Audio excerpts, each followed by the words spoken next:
All right, good morning, everyone. I'm Sarah Jurdevig, and I want to welcome you all to our monthly web seminar series for Women in Partner. And I am super excited about today's session. I have the distinct honor and pleasure of introducing Lindsay Zwart.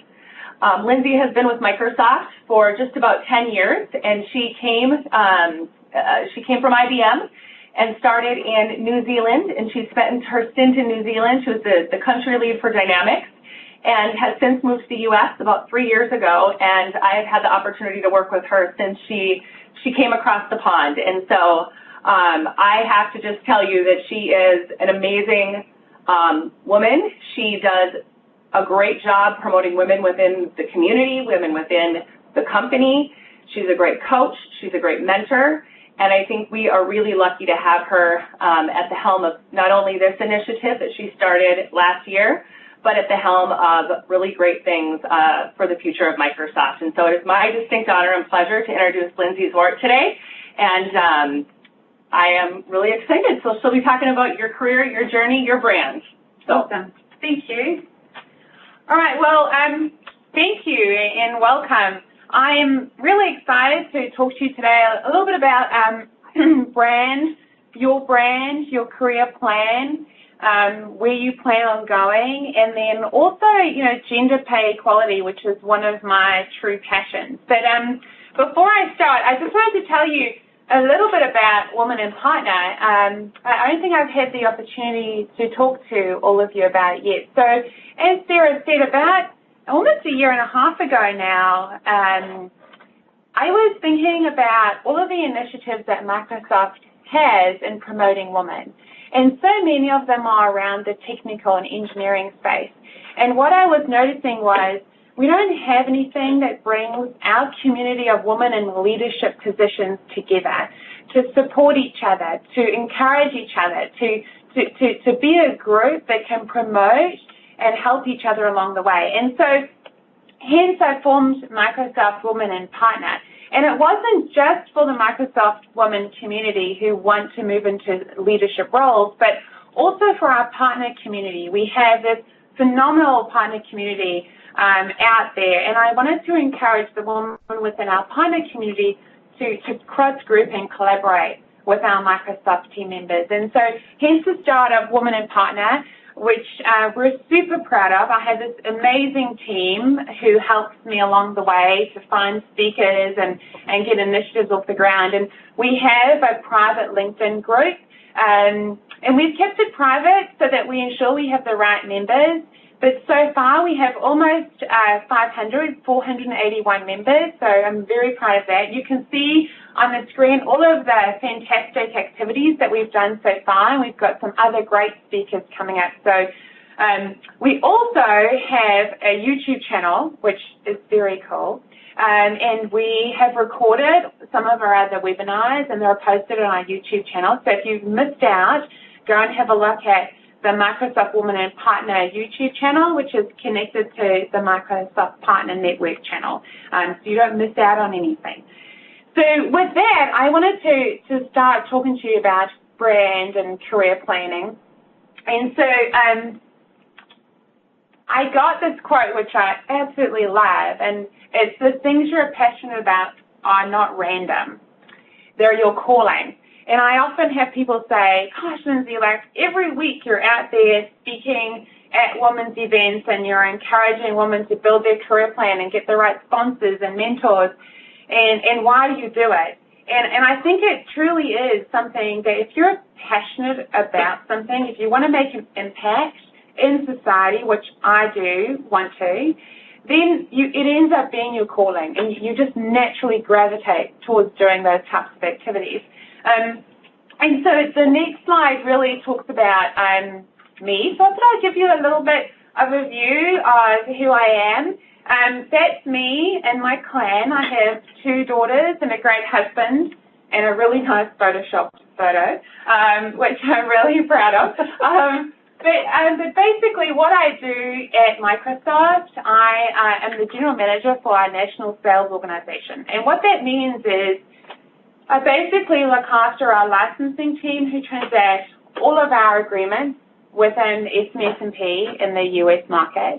We have our software assessment management team, our SAM team. We have our sales excellence community, which ensures that we think about how are we going to market, how are our account managers working in the field, do we have the right solutions and promotions in market, and then along with that is our strategy. How do we think about our strategic approach for our customers with regards to scale in the market? So it's a super interesting role. I have a phenomenal leadership team. I have a great, diverse organization, and it enables me to think about every meeting is different. Everything I go into, it's a different challenge for us to think about how we approach the business. And so that's why I'm super interested in it. And if we go to the next slide, this is just a little bit of numbers, just to give you a little bit of a feeling for the size of the business. So it's a decent-sized business. It's got quite a few staff members, quite a large number that I'm responsible for, and so, really proud to be in this position. And I'll talk to you a little bit about how I got to this role and some of the things to think about in your career planning, and then also some of the mistakes I made, right? So you can learn from them. And if we move to the next slide, there is my clicker. Okay, so let's start with brand. Now, brand is really important. It was something that I only realized later on in my career how important it is to really step back and think about what your brand is, and make sure you define your brand and have it as a goal that you're working towards, ensuring that you're always striving to achieve your brand. Now, your brand is something that doesn't have to stay constant. It's something that continues to evolve as you develop your career, as you move into different roles within your existing organization or other organizations. And so I wanted to bring up someone who I think has managed their brand really well, and this is Madonna. So love her or hate her, she's very good at managing her brand. And she has these 7 qualities that she calls out, and a couple of them I wanted to just speak a little bit about. One is really bringing your community together. And so Madonna has a passionate fan base. And so that's an element that you must have as you think about building your brand and building your career plan. So having your support leaders, your cheerleaders around you, encouraging you, supporting you, sponsoring you is really important as you move forward. And you need to ensure that you're a clear communicator, which she is. You need to continue to innovate yourself. And if you think about Madonna over the years, she was this virgin rebel. Now she's like this yoga junkie. She's a mom, and her brand's evolved as she's progressed, and as our brand should evolve as we progress through our careers, as we learn new skill sets, as we mold ourselves into different roles. We should think about how we innovate ourselves and how we adjust ourselves. I love that she's fearless, and we should be fearless. I think often as women, we don't take enough risks in our careers.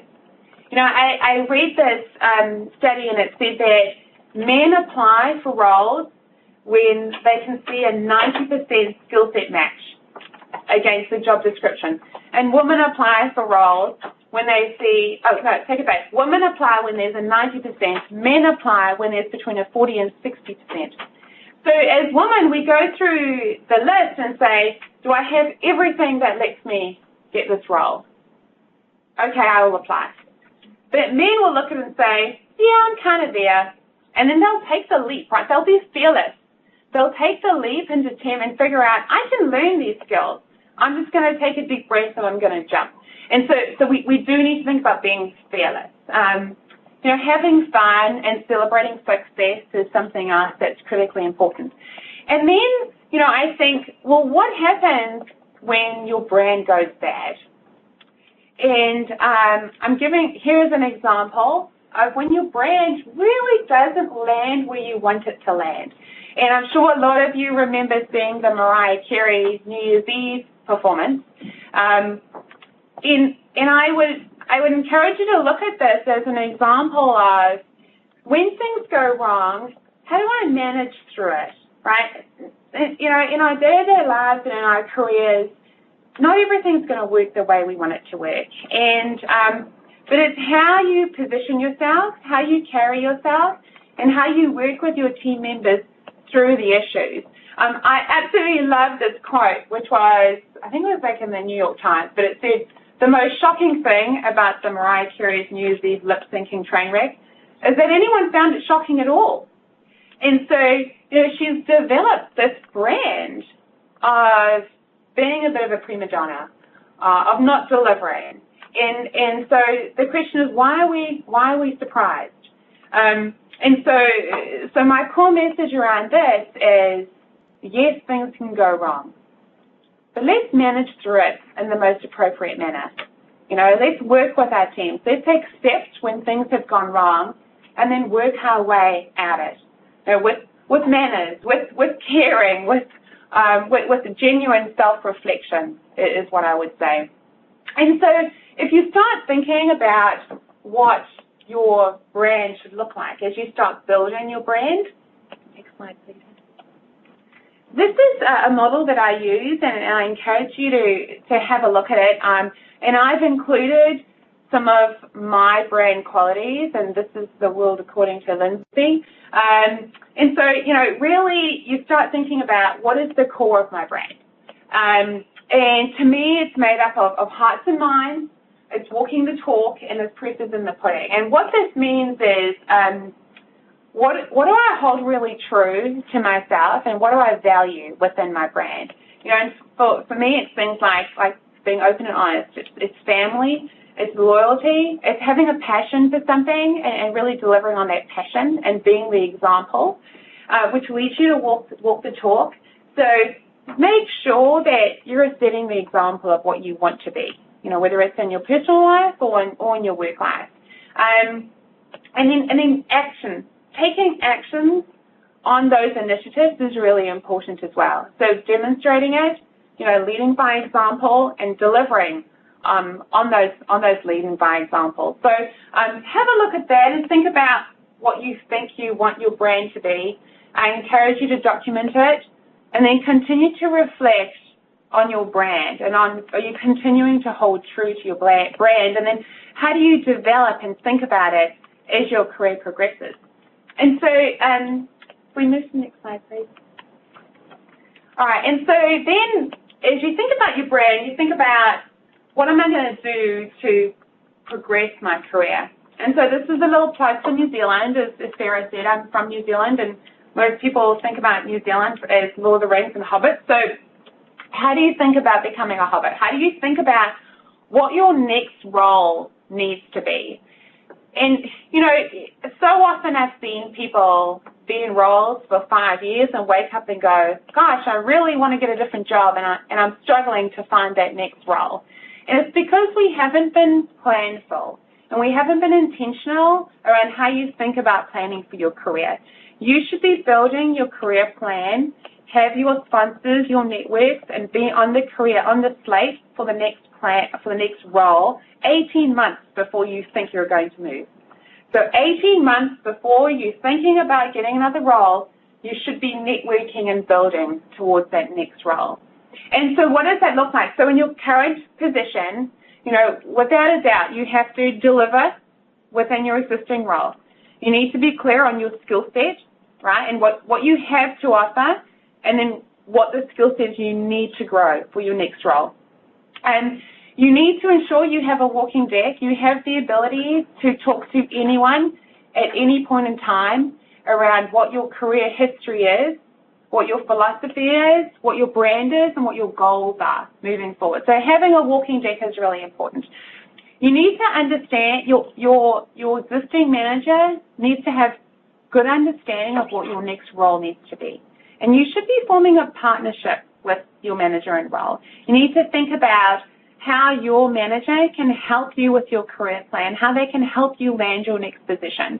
And that's it's a sign of a great leader who supports and encourages people within their organization to develop their career and grow. And so, you should have a solid career plan with your manager, define your brand, as I just spoke about, and then start thinking about what that next role is going to be. And so, but it's not just the next role, it's the role after that. And so, if the role I want, the next role after the next role, what are the skill sets I need to help me move along my career path? And you know, do a strong self-assessment on what they should be and document them. And then work on how you're going to be able to demonstrate that skill set so you're the natural candidate to be selected for the role when the role becomes available. So stretch assignments are critically important as you think about demonstrating that skill set. Stretch assignments often lead to you finding a sponsor. And a sponsor is really important because having a sponsor who can be the person that they're your cheerleaders, right? They're out there, they're your fan club. They're putting you forward for the role.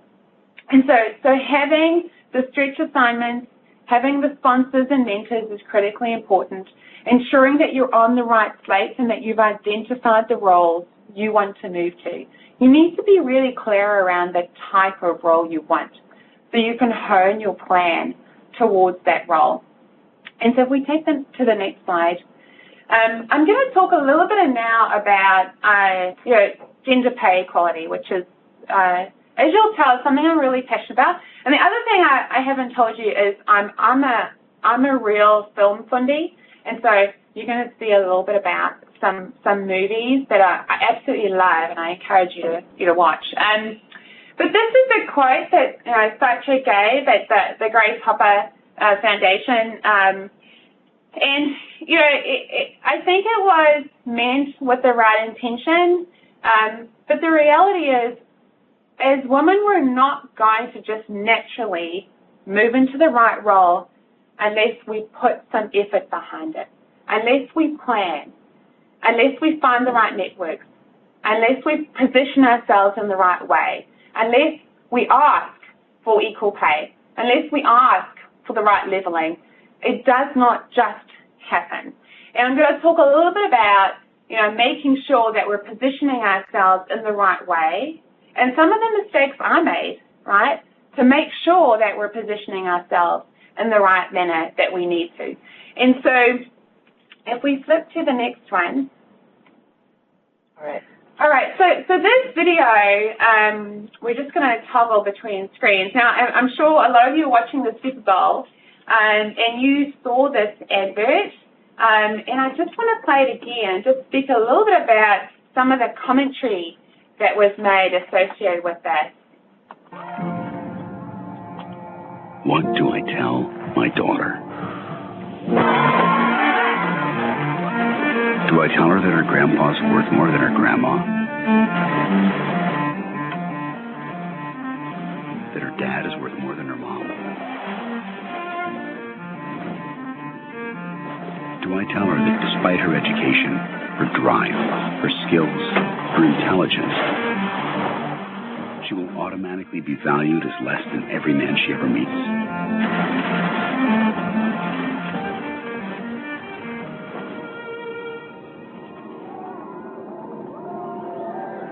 Or maybe I'll be able to tell her something different.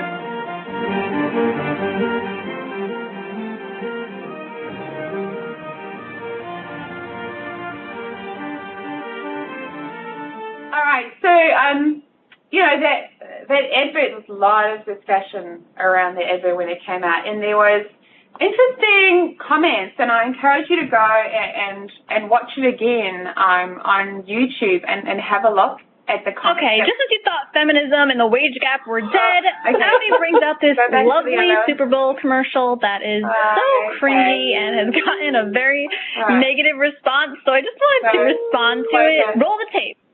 Okay, and then let's flip back. Okay, so technical issues, no problem. All right, so and she was kind of heading where I was going. So have a look at the commentary, because there were believers and there were non-believers, there was a lot of women who were like, this is awesome, and I love seeing this, and, putting our woman first and positioning why there is such a wage gap and perception gap in the market.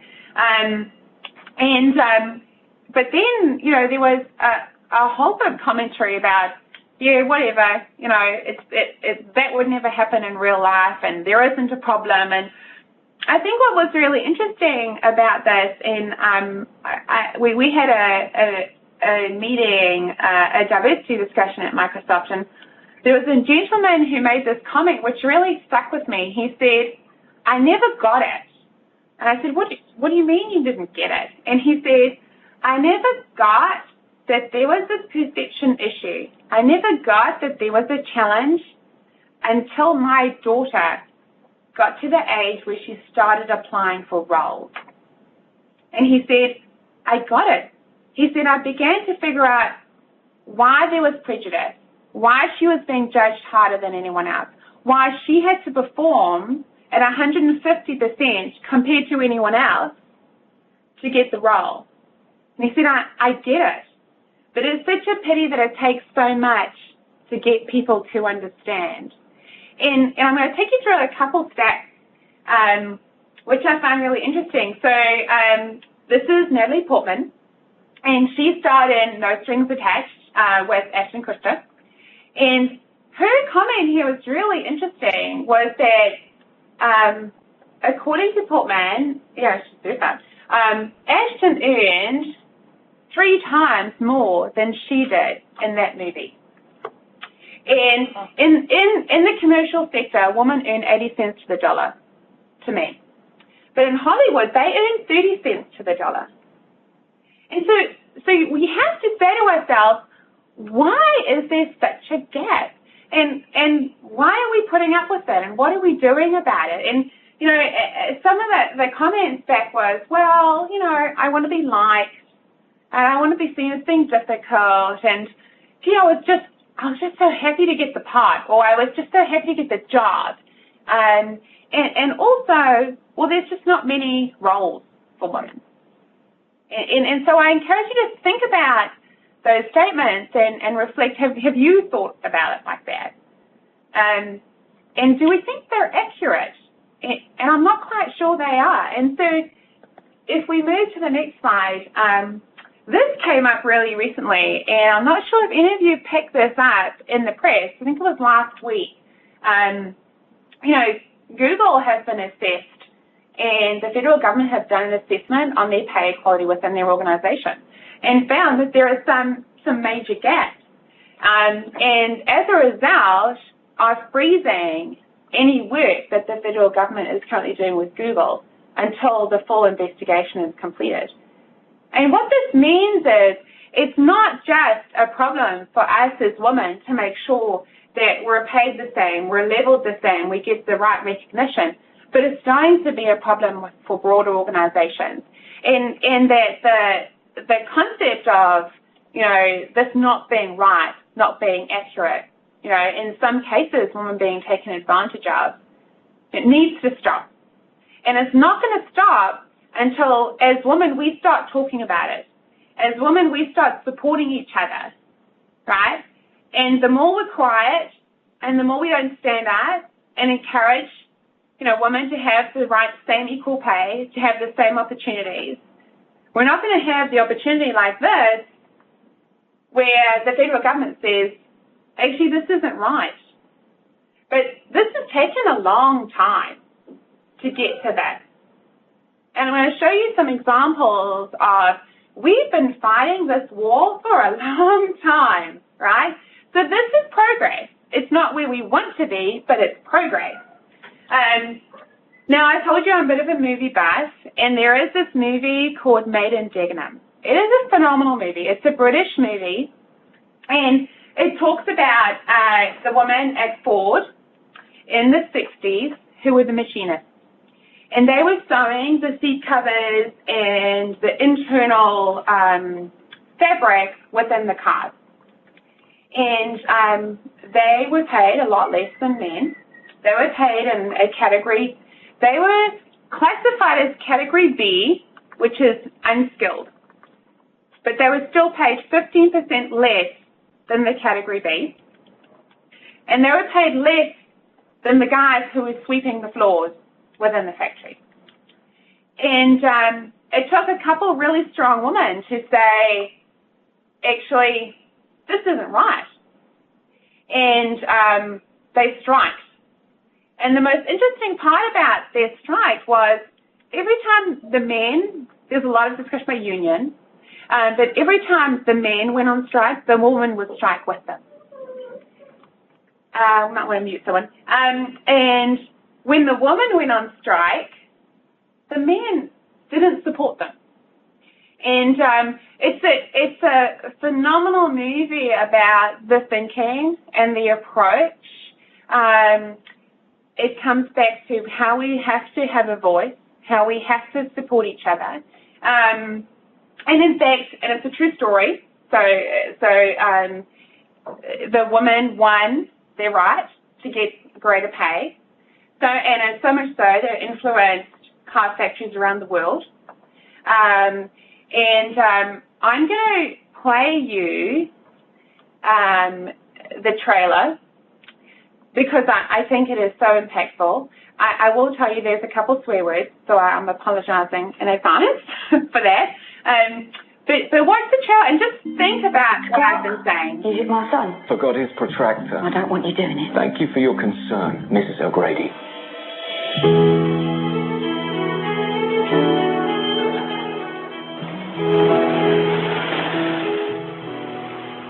Here it comes. Oh, no. Women always come second until you... Get equal pay, yeah. This needs a leader, someone to inspire the girls. What? You can do this, and you should. Now we've got all this unrest at work. Unrest when you actually come out and strike. This is about one thing. Equal pay or nothing. Everybody, out!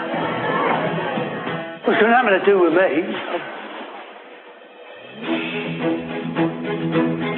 Get the banner up. Go, go, go! I know the feeling. Prime Minister, I don't think you appreciate the situation. We need to tread carefully. You're the best man in my cabinet. I often say that. That's our fridge. What's going on? This is being on strike. You run out of cash and you end up screaming at each other. And you tell her to get her finger out. It's gone on long enough. The time has come for all women to say enough. We will not accept this any longer. I want to meet them. The Minister doesn't do that. I am sick of being patronised. Set up the meeting. It's amazing what you've done. I'm not sure me backing you makes all that much difference. Makes all the difference in the world. I have a first-class honours degree from one of the finest universities in the world, and my husband treats me like I'm a fool. Don't give up.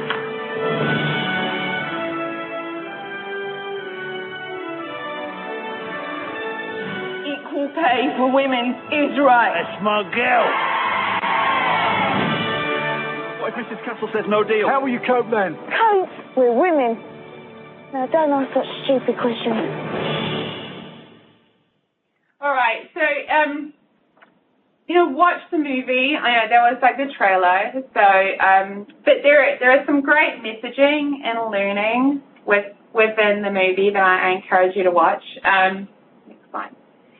And so I think if we go back and reflect around what is holding us back, and so again, I got some statistics to back us up. And the one in the large print is interesting. Only 28% of senior level women are happy in their careers compared to 40% of senior level men. And so you say, I'm not so sure that we're happy. We're not happy as in enjoying our role. I think maybe we're not happy with the level of promotion that we expect in the role. And so I encourage you to think about that. I then pulled some research by a Catalyst Group, which said, why is it men's careers are accelerating quicker than women's? And, this research team did some analysis, and they came up with three things. And these three things are something I encourage you to think about, and I've touched on this presentation this morning. And so the first one is demonstrating capability. So not only do you have to be phenomenal in your existing role, but you must demonstrate the skill sets that you have to do other things, your skill sets to advance your career. And so you've got to take on stretch assignments. stretch assignments are phenomenally important for us to demonstrate our skill sets and build your brand. You must make sure you have the right sponsors. Sponsors are so important in helping us get to the right role. And you've got to have greater visibility, right? We've got to get out there more. We've got to network more. We've got to be our own PR agency and making sure that people are understanding your capabilities and what you're delivering and what your future capabilities are and what you can deliver, right? You know, and I often get this comment, which is, well, there's just not enough roles for women. And the same research organization has looked into it, and, you know, their comment is, well, this is a myth. The concept that there's not enough women in leadership roles because there's not enough available roles is not an accurate statement. And it's something that we have to push back on. And so if we go to the next slide, please. So I wondered what slide to have up to tell you a little bit about my story. And so this is Michelle Obama, phenomenal woman, have so much respect for, who, by the way, we've just announced will be at Envision as one of our keynote speakers. So in September, that's going to be just an outstanding event for you guys to all attend. It's my little plug. But basically, you know, I wanted to talk a little bit about the journey I've been on. And so as Sarah said, you know, I spent 10 years at IBM and joined Microsoft, came over here, did some really exciting roles. And you know, I did the three things that we needed to do, excuse me, as women to think about progressing our career. I did the stretch assignment, I got my sponsors, and I ensured I had great visibility within the organization. And that, you know, the last 4 roles I've done, I have not applied for. I got tapped through my sponsors to do those roles. And I had created my career plan, right? And I had thought about my skill sets, and I had done all the stretch assignments to make sure that people recognized my skill sets. And so, you know, I was ticking all the boxes. And so when I got offered this role to run NSO, I was like, this is so awesome. I'm doing this great job, and I've got this cool team, and it's really interesting, and I have a phenomenal boss.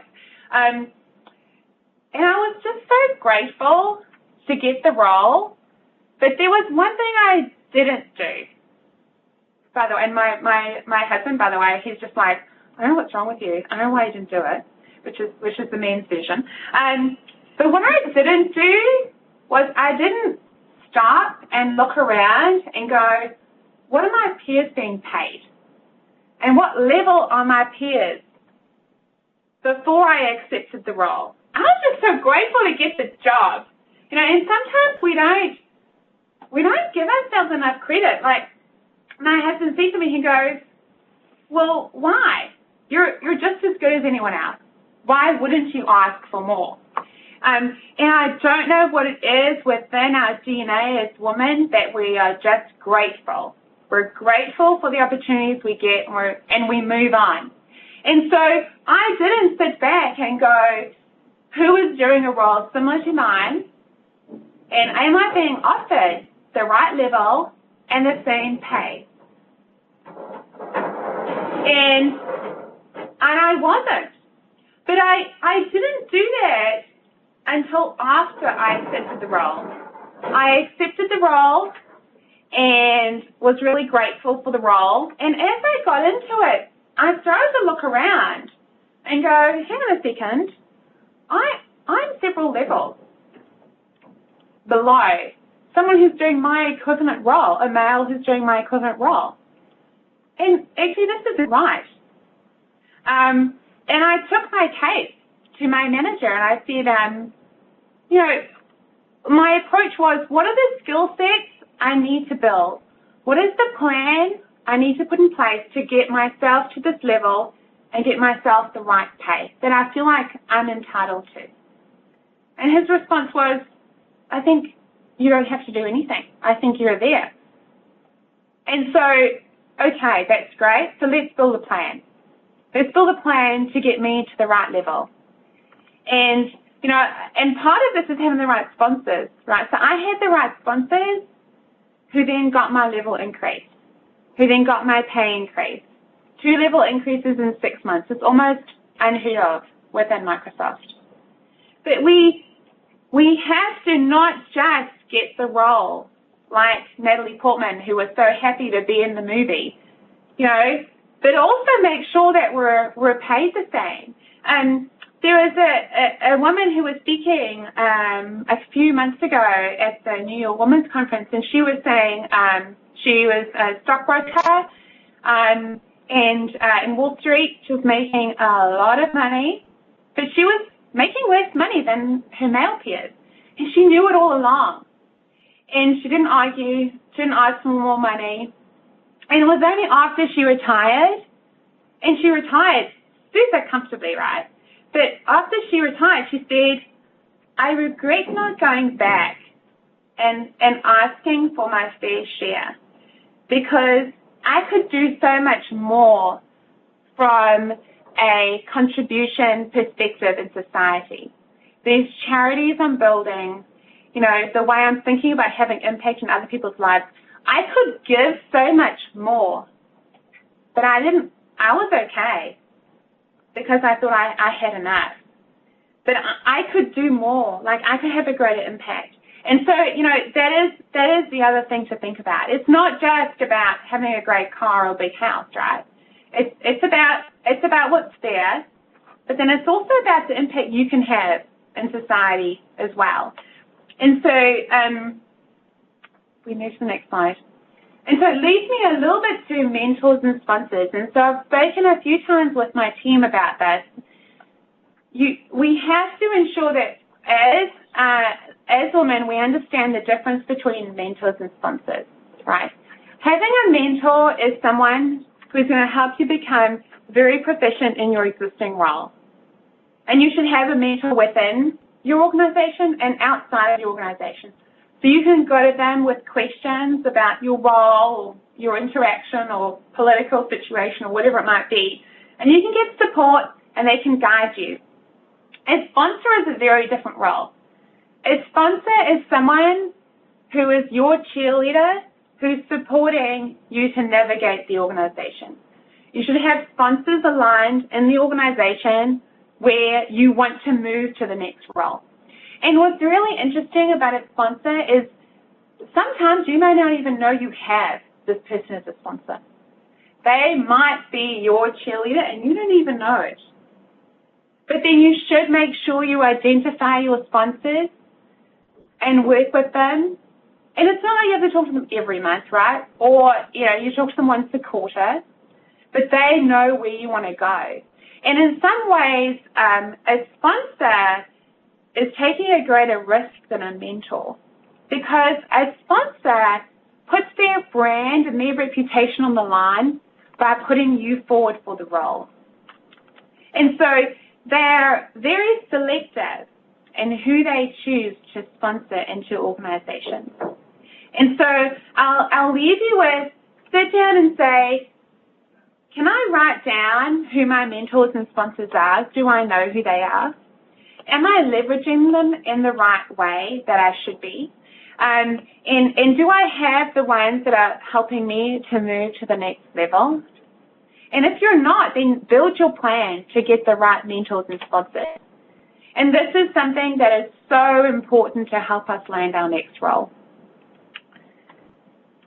And so, you know, the other part that the lights have gone off. The other part that I encourage you to think about is, this is testing our live broadcasting, by the way. Okay, it is elevating others. So Madeleine Albright has this quote, which I absolutely love, and it is, there's a special place in hell for women who don't support other women. And I truly believe this. If we don't elevate each other, if we don't help each other, we're never going to progress, right? We're still going to be those factory workers that are not getting paid the same, that are not being recognized for their skill sets. But as women, I encourage you to step up and support each other. You know, help each other with brand visibility, help each other with projects, help each other with career development and sponsorship. Right? Make a mental note of who you're helping. Because it's about you lining up your career goals, but you have to help people along the way. You know, that's what's going to be our cause, right? That's what's going to be your legacy. Help people along the way. All right. Okay. So this is something else I wanted to call out, and we kind of gave it away. But this is the restroom sign, right? And I don't know if any of you have seen this cause. It's called It's Not a Dress. And go and Bing or Google it or whatever and look at it. And it's about, we're not just women wearing skirts, right? And that's not a skirt. That's a superhero cape. And we're all these phenomenally strong women. Just like the Made in Dagenham video, you know, we're women. Don't ask stupid questions like how we're going to cope. Look at the zillion things we do every single day. And so put your superhero cape on and elevate others and support each other as we progress through this. And so moving forward, there's a couple things I'm encouraging you to think about. I always say to my team, hire giants. Hire people in your organization who are way smarter than you, right? More articulate, cleverer.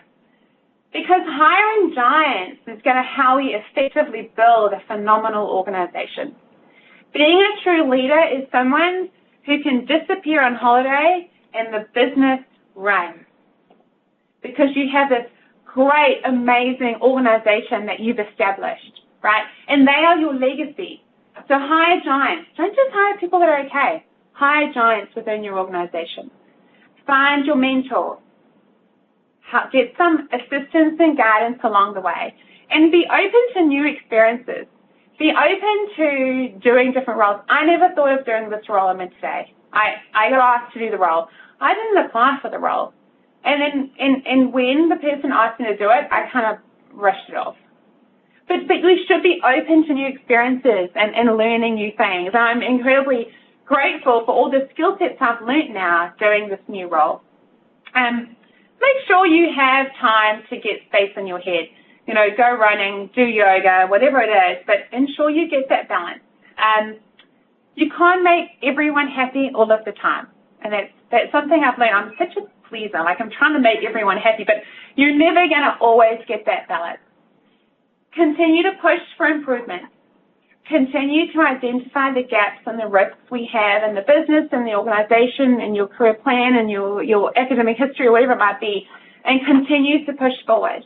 You know, make sure you're your genuine self. Make sure, you know, I'm just this Kiwi girl and not everyone can understand me, but you got to be who you are, right? And put yourself forward. And then the last thing is, don't panic. Like, we're not saving babies.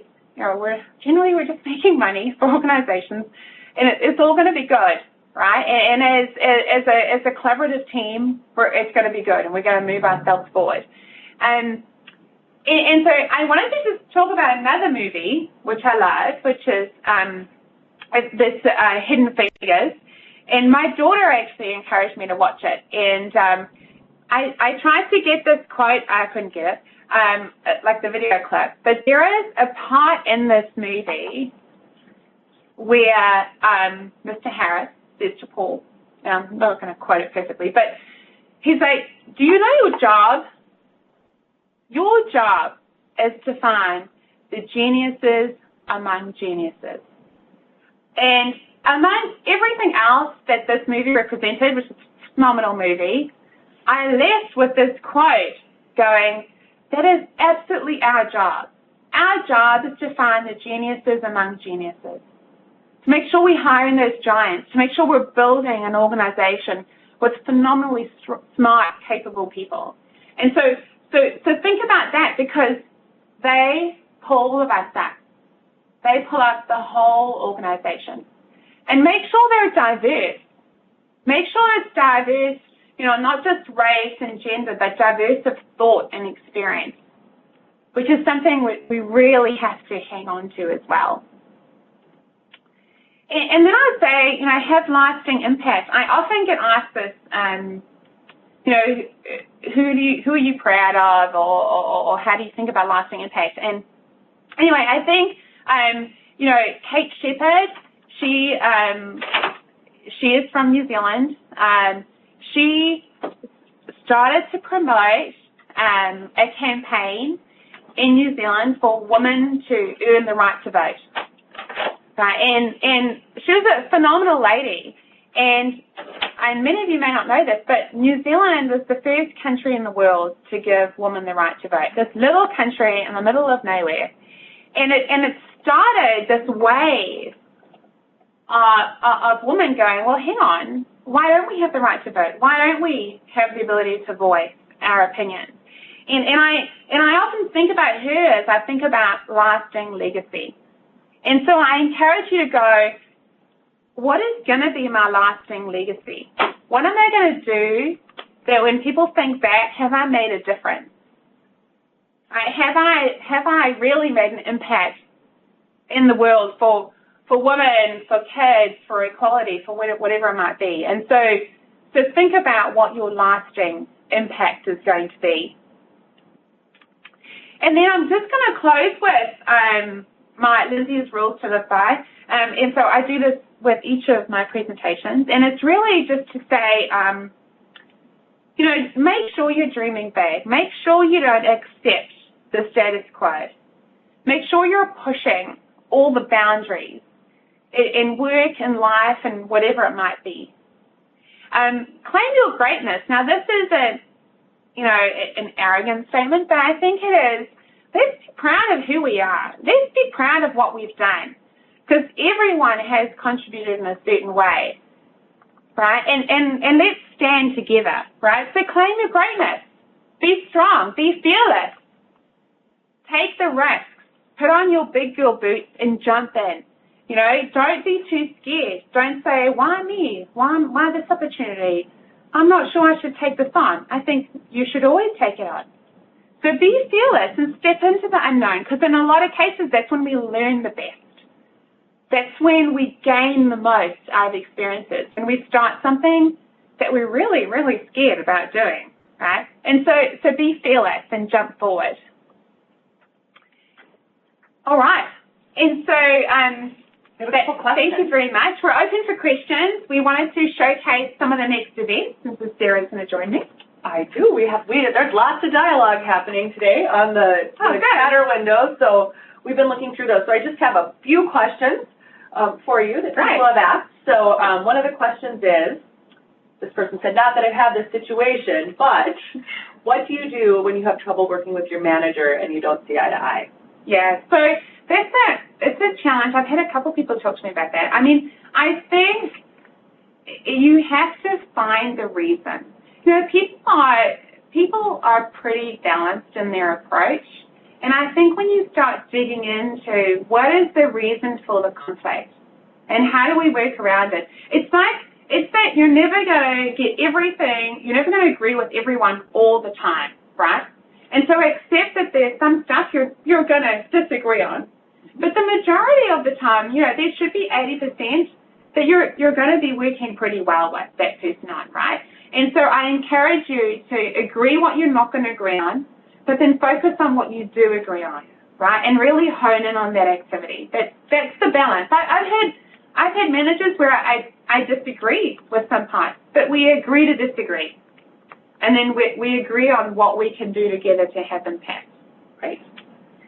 Do you plan your career with your manager after or before the 18 months? I have a career conversation with my manager every single time I have a one-on-one. Every single time. I said, Dave, you know where I want to go. Dave, I want to do this. Have you spoken to JPC? He knows, right? I mean, for me, I did it the moment I took on the role. Thank you, I love the role, but I know where I want to go. I know what my career plan is, right? So, my God, don't wait for the end of the year to have a career conversation. And the other thing I'll say is, it's not your boss's job either. You are accountable for your career, and you're accountable for making sure you have that conversation. Great bosses will do it with you, but you need to bring it up. You need to say, right, so the final 10 minutes or 15 minutes of our one-on-one is going to just be to talk about my career plan, right? And so you have to be intentional on it. I block out my calendar and make sure I do activity associated with my career and my brand every week. Great piece of advice. And last question, how do you know if there's a wage gap between men and women in the role that you're in? Yeah, I've been asked that a couple times. So, you know, I think you figure it out. I figured it out through job titles. I figured it out by going and having conversations with people about it. It is a sensitive topic, but I think in a lot of ways, at least at Microsoft, you can figure out people's levels by their job title, right? You can have a conversation with your HR partner about where you are in the balance, right? So where do I fit? You assess my role compared to other people. Where am I? And you're entitled to have that conversation. And so and with your boss as well, right? Where am I compared to my peers, and what do I need to do to close the gap? Great. Yeah. Great. Well, thank you so much, Yeah, Lindsay. awesome. I think I was pretty impressed that we were able to bring up this little surface. It was very professional in our live broadcast. So thank you again. It's always such a pleasure to hear you talk about this, and you can see your passion. And yeah. We were sitting on the other side of the room, and it was fun to just see you light up in certain areas as you were talking about it. So we can definitely see that passion that you have for this. So I want to encourage you guys to come to the upcoming web seminars, and then this talk will be posted out on our YouTube page, out on the Women in Partner playlist on the MSUS Partner channel, and we want to thank that team for partnering with us, and we look forward to seeing you next month. So thank you, Lindsay. Awesome. Thank you.